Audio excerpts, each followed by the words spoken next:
1460 WVOX. Now, live from Whitney Media, 1460 WVOX, the Greenburgh Report, with Greenburgh Town Supervisor Paul Feiner. You can join in the conversation at 914-636-0110. Now on 1460 WVOX, here's Greenburgh Town Supervisor Paul Feiner. Good morning, I'm Paul Feiner. I'm the Greenburgh Town Supervisor. And I'm Pauline Mosley. Welcome to the show. And we have a really interesting program. Today, I'm definitely not going to argue with my guest because he graduated Tufts University, Harvard Kennedy School of Government, and Rutgers Law School. And he was recently named a presidential leadership scholar, which is very, very, prestigious. His name is David Baumwoll. He lives in Tarrytown and was named one of 60 scholars from around the nation. And thank you for joining us. Thank you so much for having me. Could you tell us maybe just a little bit about the Presidential Leadership Scholar Program? Sure. So this was a program that was started by President Clinton and President George W. Bush, principally. They're the two thought of it.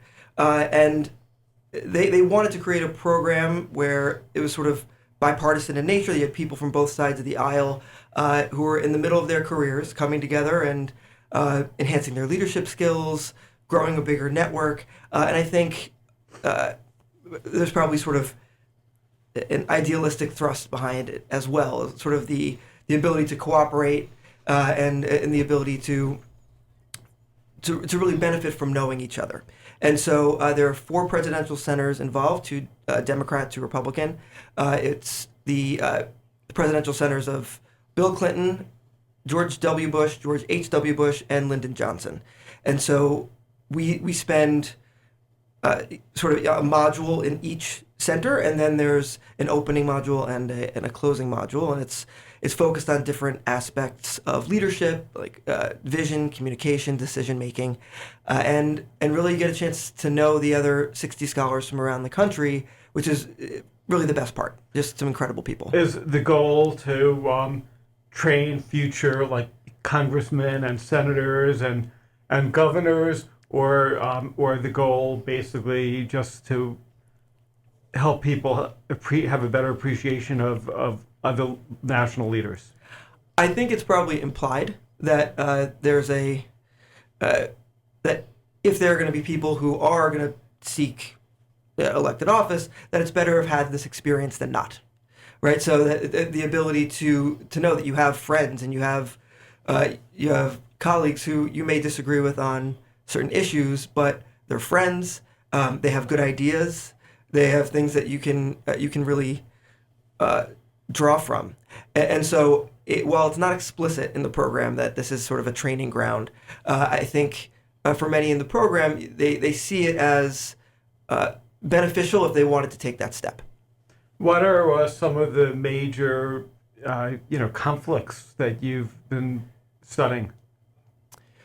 So thus far, we actually it hasn't been too much conflict yet. I think there's been a lot of talking about sort of the process of how leaders at the highest levels will make decisions about how to message something, how it is that they set a vision and kind of followed it. And I think because we're looking at presidents, everything is heightened, right? So I mean, every small decision, every discussion with advisors, the stakes are so high that it's sort of inherently interesting to hear who was in the room and what they were saying, and maybe the difference between what's seen publicly and what's discussed behind closed doors. But I was very happy to, I guess it was about a month ago, meet fellow Westchester resident, President Clinton. I believe I'm the only one from Westchester in the program, so we had a nice back and forth just talking about our appreciation for the county. Wow. First to say congratulations on achieving this wonderful achievement, David.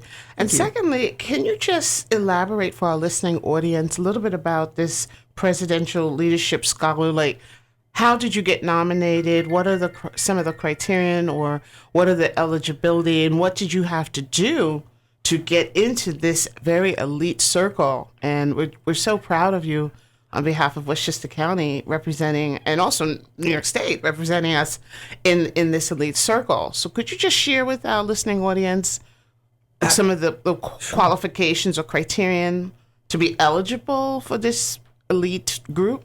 Sure, and I'll do my best to recount it. But first of all, thank you for the kind words. I appreciate it. This was, the applications are open to all, but I think because this has been going on, I believe, for 8 years, it's still relatively new. And so a lot of times you kind of hear through word of mouth or through networks about the benefits of it.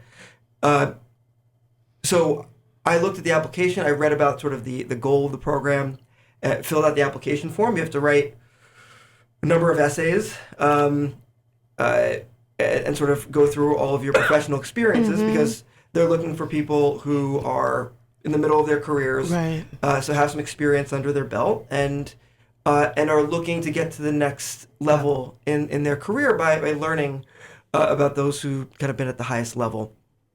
So there was the initial application process, and then there was an interview process, and I believe there was, and I don't hold me to this, but my understanding is there were between 600 and 700 applicants from around the country, and there were I believe 60 of us who were selected, and the other scholars are just fantastic.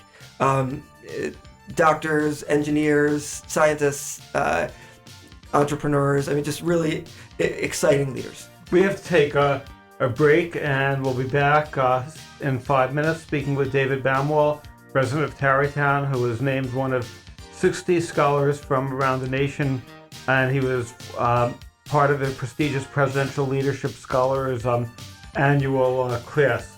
I think this is the 8th class, right? That's correct. David is a graduate of Tufts, Harvard, Kennedy School of Government, and Rutgers Law School, and he's also an attorney, a senior associate at Fisher, Porter, and Thomas. That's correct. Fisher, Porter, Thomas. Paul Feiner, Greenburgh Town Supervisor.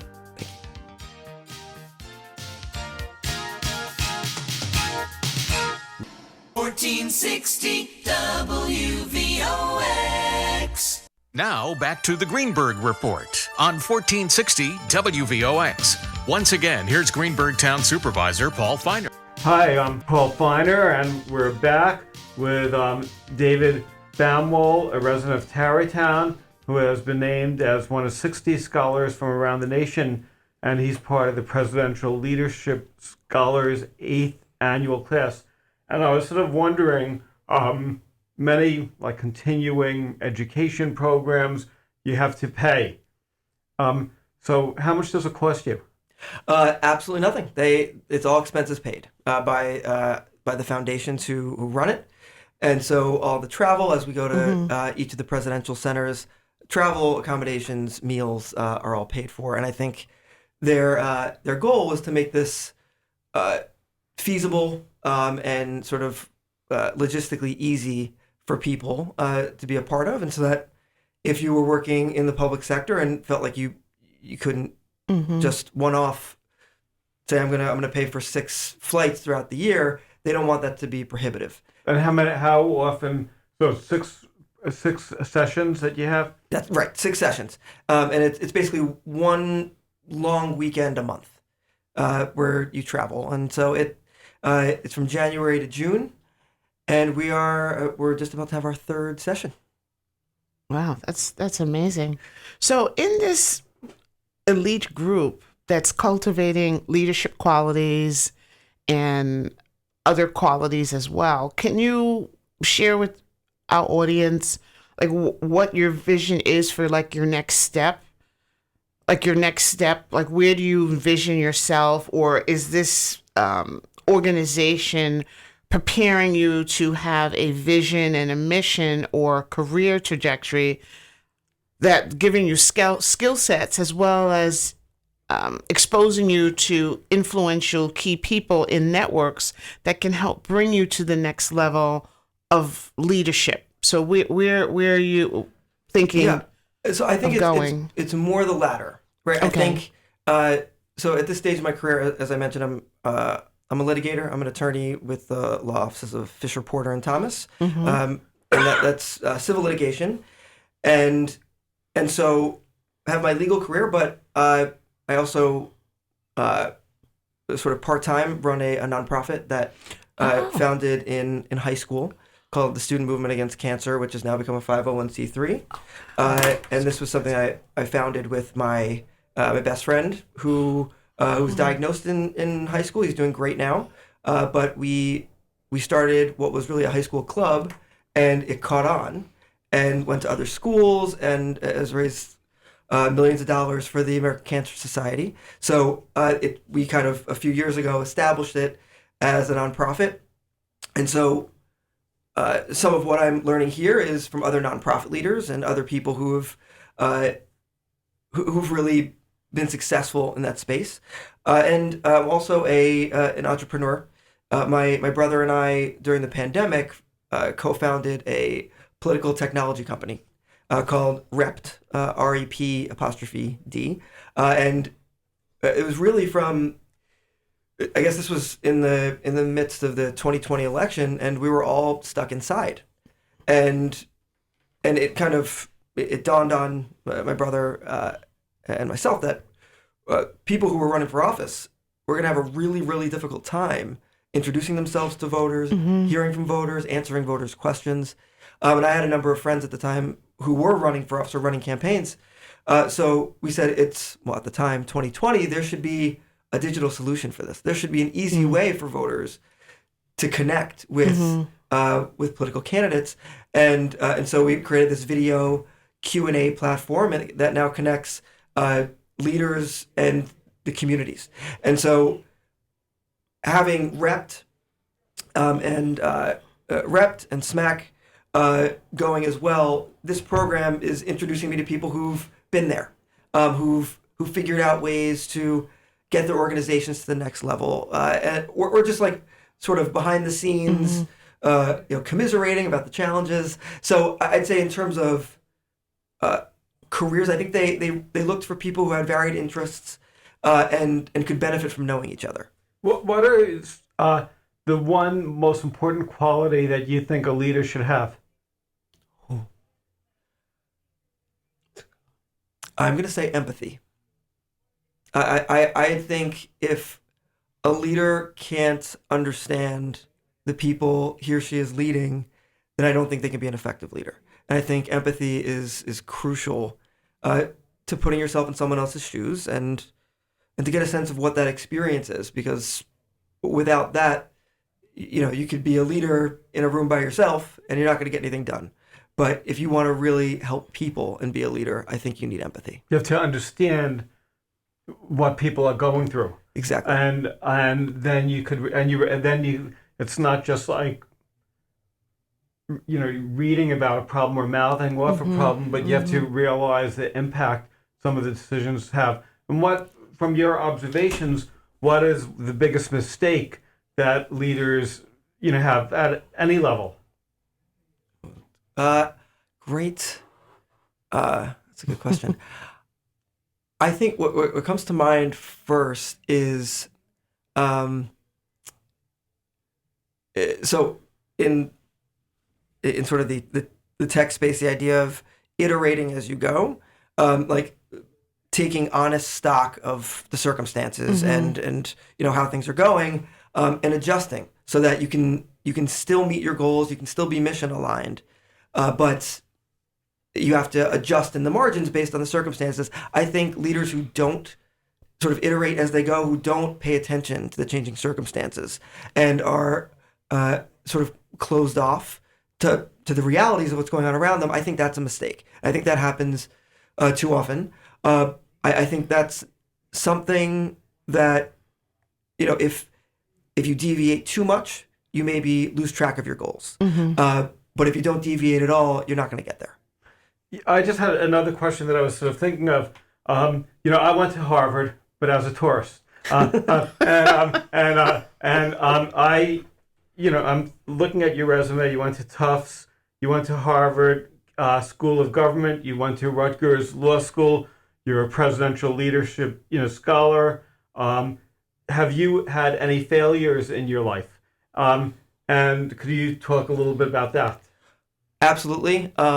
Constantly, consistently, over and over. I think what I am proud of myself for is figuring out why I failed and trying to pick up and try to do better the next time. But so one of the things that right after undergrad, I joined Teach for America, and I taught in Newark, which was about 20 minutes from where I grew up. And so it felt like going back to sort of the area I grew up in. My grandparents are from Newark. And so I came in thinking I was going to do a great job. And the first day, as I was getting out of my car, I was carrying a stack of children's books. I was teaching 5th grade.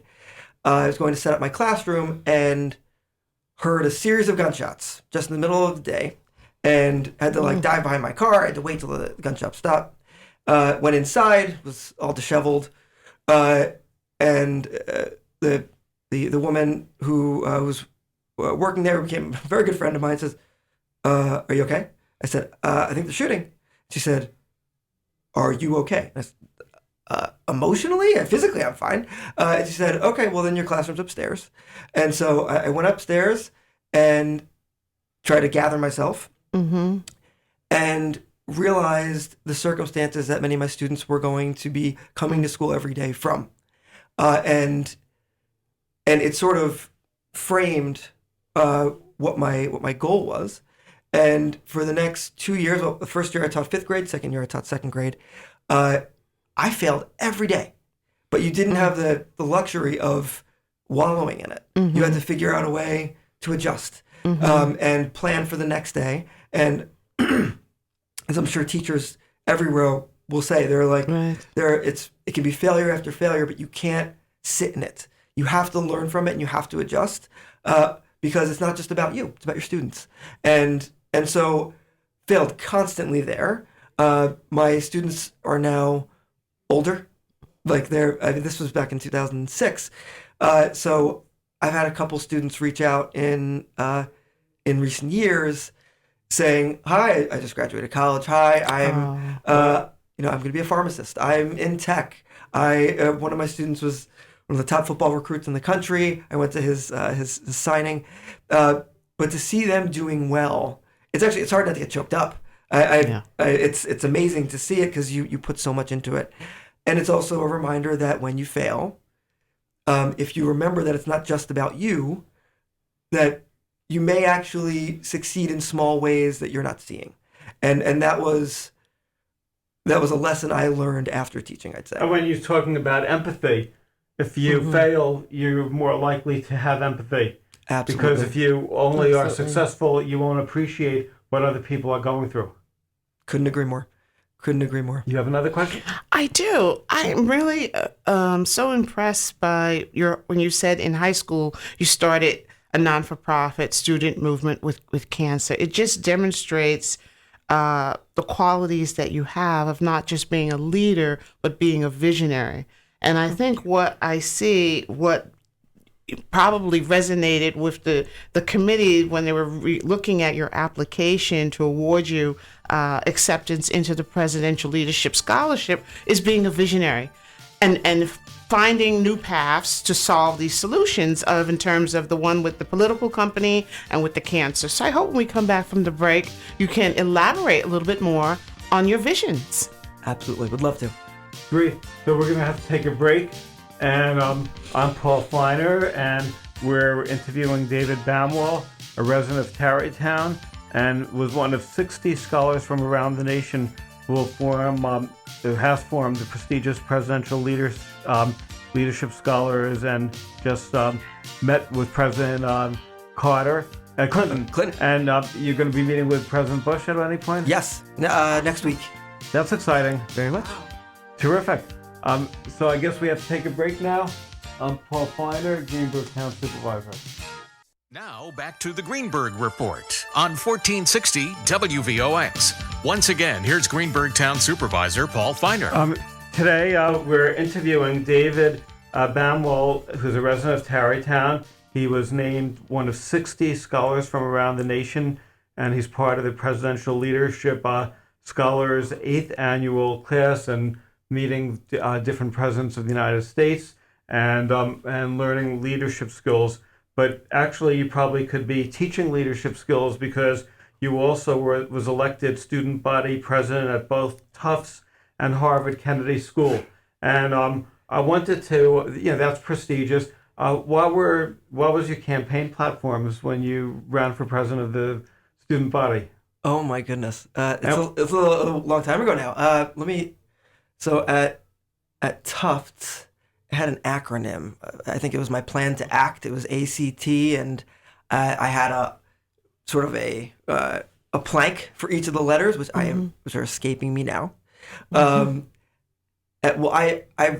run for sort of student office in high school and multiple times, and came up with different slogans. Some that are a little cringeworthy now, but my last name. Some people pronounce my last name Baumwoll, so it was vote for D-Bomb, and I thought that was really cool at the time. And it is, in retrospect, not that awesome. Well, maybe they'll help you get elected. I hope so. Even if they were kind of smirking, they remembered it, and so it worked. And at Harvard, it was really around student voice. We're focusing on sort of the role that the student voice could play in administrative decisions. I was there right at the beginning of the financial crisis in 2008. So I had a lot of classmates that were potentially going to have to go home. About 50% of our class was international.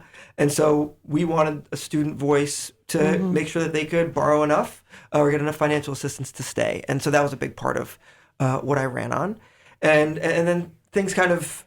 as issues came up, had to adjust. But I think the campaign was very much around the student voice and student activism. My niece is engaged. Another niece is engaged to somebody whose parents are both Harvard professors, Gordon Freeman, and they were actually almost nominated for. They were nominated for the Nobel Prize for cancer research. Wow! So I'm seeing them Incredible. on April. April 1st, but I'm sort of impressed with your all the experiences that you've had, and I sort of am wondering if being a father of a newborn is tougher than being president of the Harvard Kennedy School. 1,000 times harder.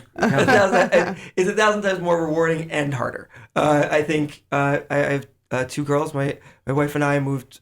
We were one of the people who kind of left Manhattan during the pandemic. We needed a little more space. We had a toddler at the time, and being a dad, and it's the best thing I've ever done. I mean, by a long shot, and it's also really hard. I don't think I've ever, you talked about failing. I don't know if I've ever lost so many arguments, made so many mistakes, and you just kind of have to keep going and pick up.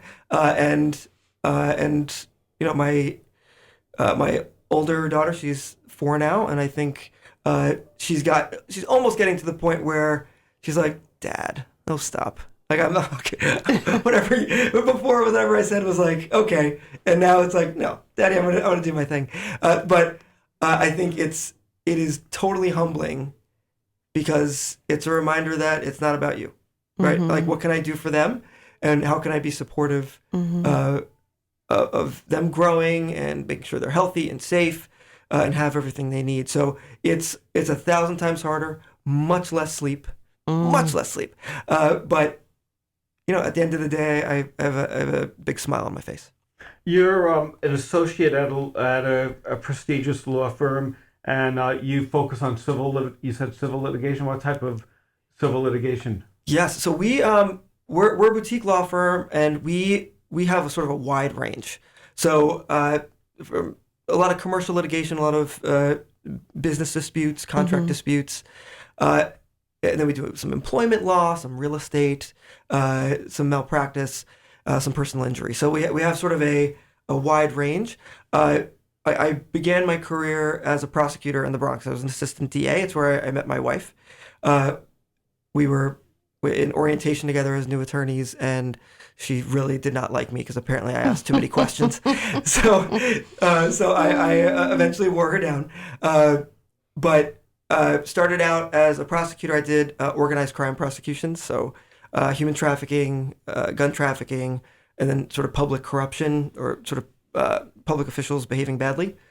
And I then went to the mayor's office in New York City, the mayor's office of criminal justice, and did criminal justice reform work for 2 years. But then missed litigating and wanted to go back to private practice. So that's what I'm doing now, and it's a wide range. I like the variety of it, whereas before it was a bit more focused on criminal. And we work in a place that, or I get to work in a place where cases come in the door. We can provide personal attention and be really empathetic because it's a smaller law firm, and so I like the client interaction, and I like the opportunity to go to court or to be a part of the litigation process.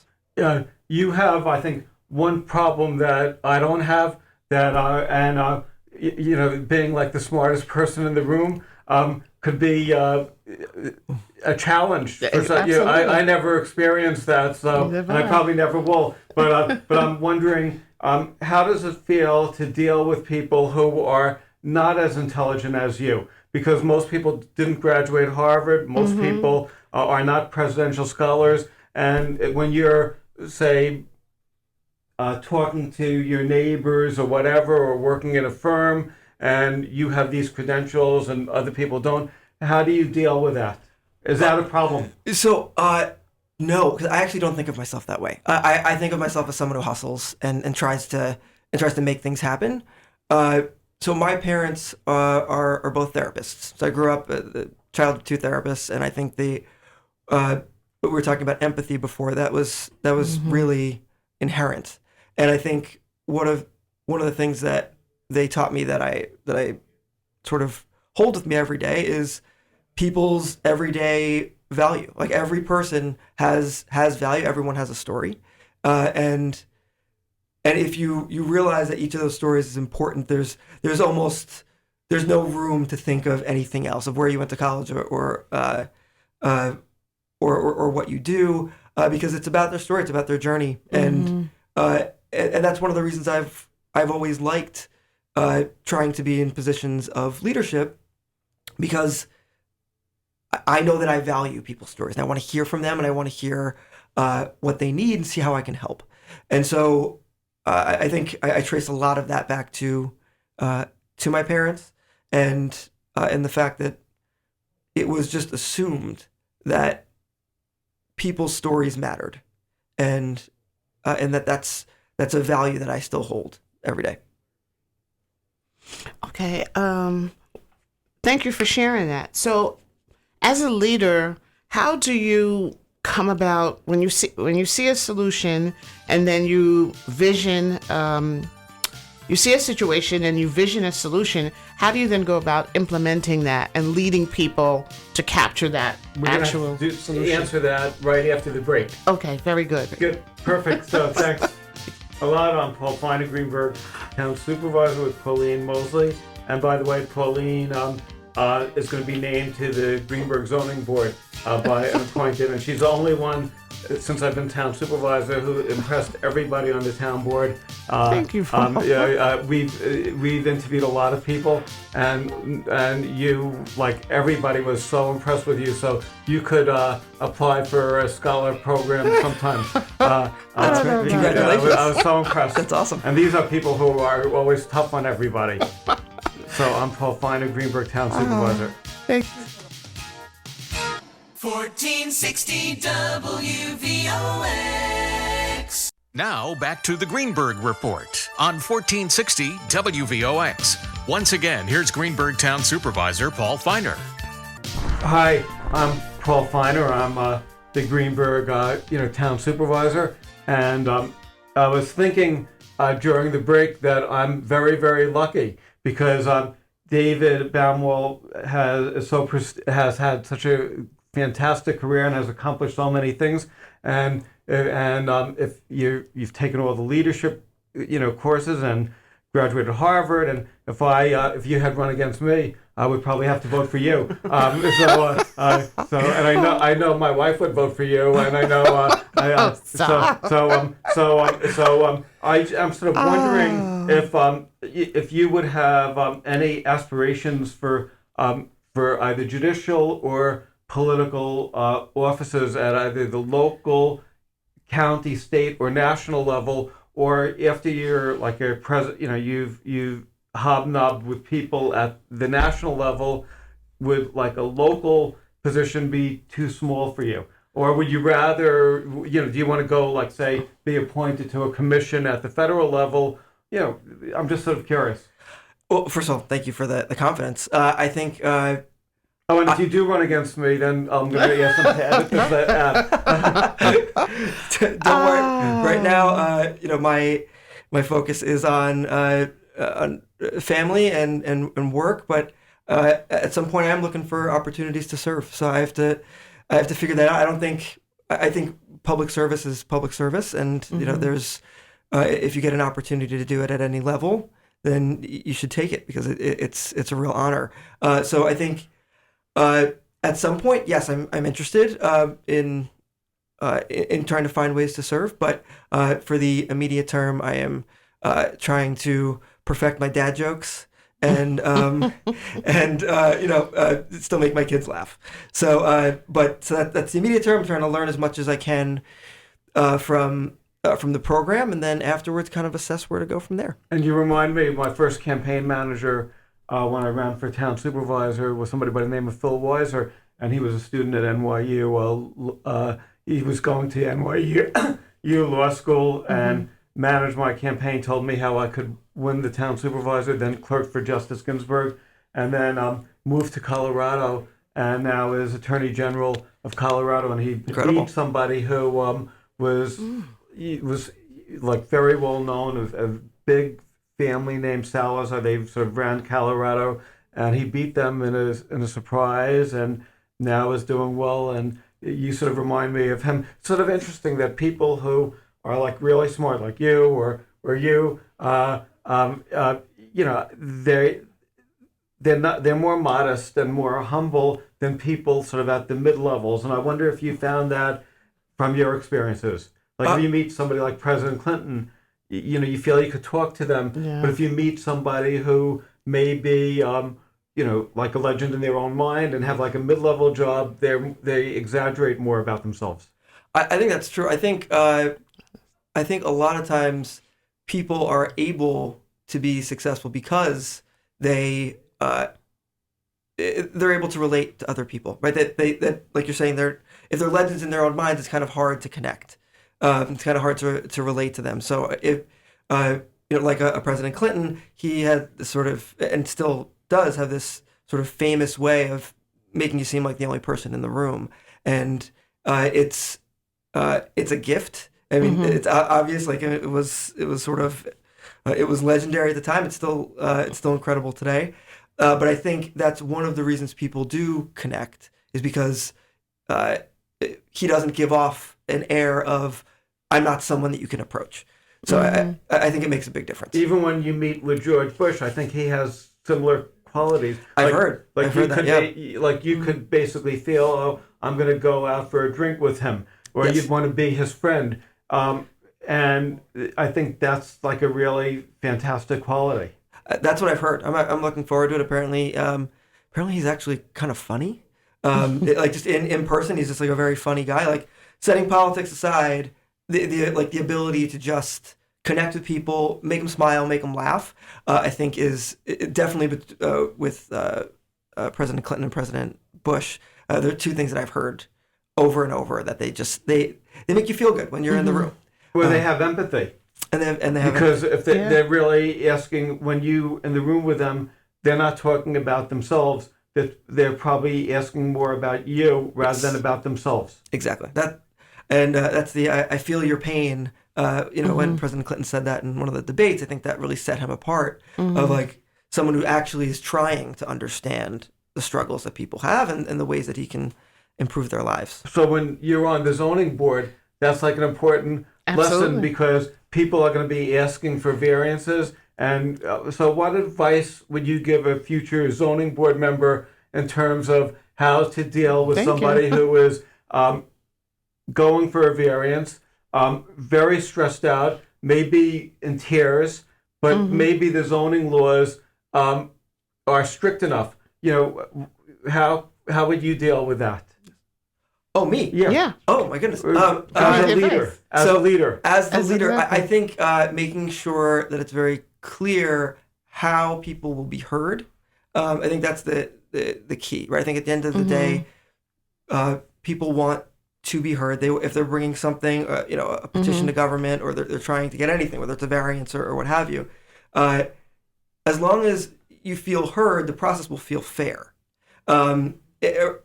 If for some reason you feel like you're being ignored or your concerns weren't addressed, it's going to feel unfair. And we dealt with that a lot in the criminal justice system. The idea of the procedure itself making it feel fair and just. And so I think having a procedure to make sure that people feel heard, I think gets you most of the way there. That Thank is you. really interesting. That is Yep. interesting. So, since you've been attending these sessions, what is one thing that you have learned from attending these sessions? Oh, that is that's a very good question.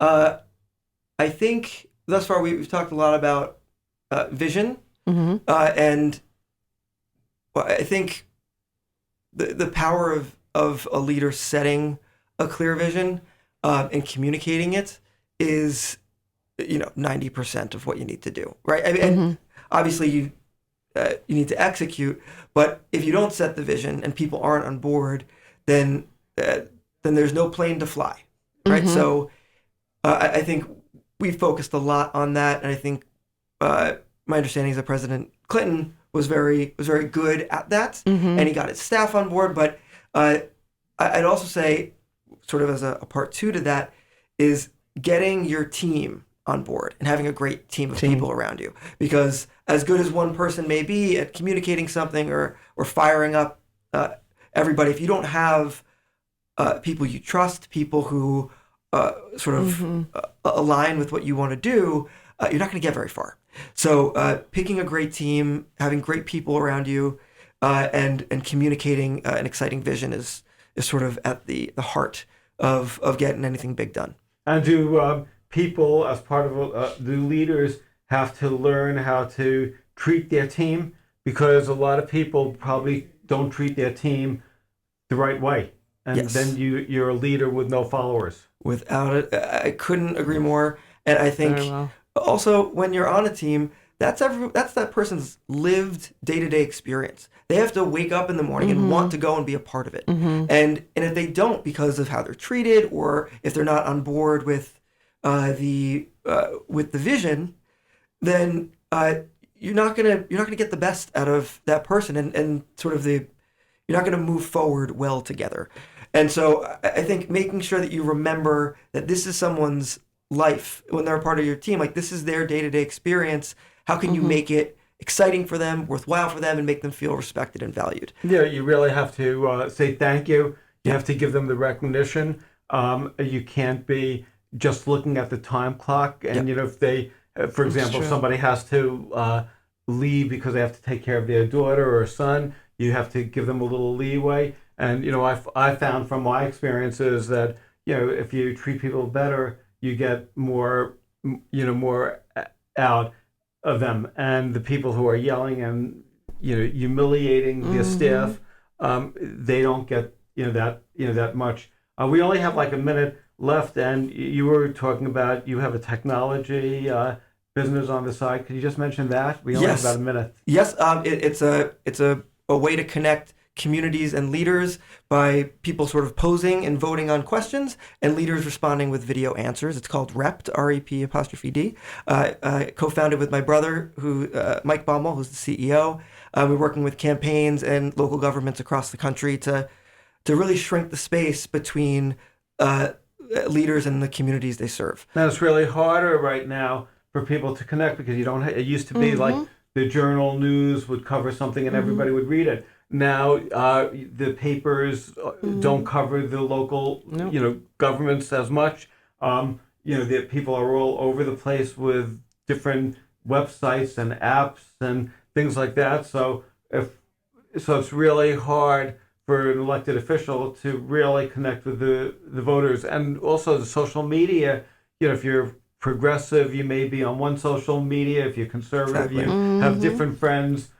So the average person, what could the average... Right. And we believe democracy is a conversation at its core, and we want to make the conversation easier. Well, you have a fantastic future. And if you're on the Supreme Court one day, I hope you'll invite me to your inauguration. Yes. You have my word. Okay, that's good. Awesome. And you're the witness, right? I'm a witness. Well, you're both You coming. should be. Well, Can I come too? Of course. Good. Of course. Wonderful. That's Okay, good. It's a group this is invitation. awesome. Thank Great. you. Paul Feiner, Greenburgh Town Supervisor. Thank you so much for having me.